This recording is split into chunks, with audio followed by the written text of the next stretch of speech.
Hi friends, welcome my YouTube channel fitness and farming motivation. तो आज हम बात करेंगे एक्सरसाइज से पहले या जिम से पहले किस प्रकार बॉडी को वार्म अप किया जाता है।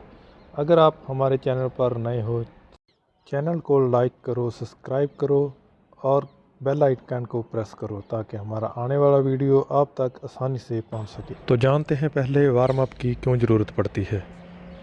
मसल की स्ट्रेंथ को बढ़ाने के लिए, नकारात्मक सोच को सकारात्मक बनाने के लिए और इंजरी से बचने के लिए वार्म अप की ज़रूरत पड़ती है। समय को बर्बाद ना करते हुए शुरू करते हैं स्ट्रेचिंग।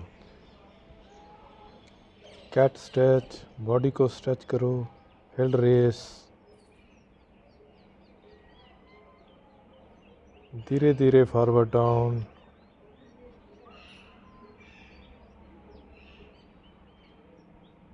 एंकल पकड़ो, नाक को घुटने के साथ टच करने की कोशिश करो।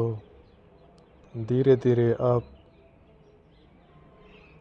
धीरे धीरे बैक डाउन, धीरे धीरे up.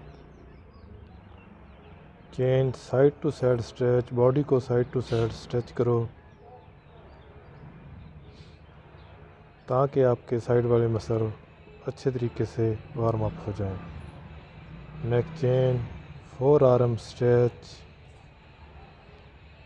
Change change change, neck chain, shoulder stretch, press and hold, change, neck change, change, neck chain, hamstring stretch, press and hold, change, neck chain, quadricep stretch, press and hold, change, neck change, cuff muscle stretch, toe को अपनी तरफ खींचो, change,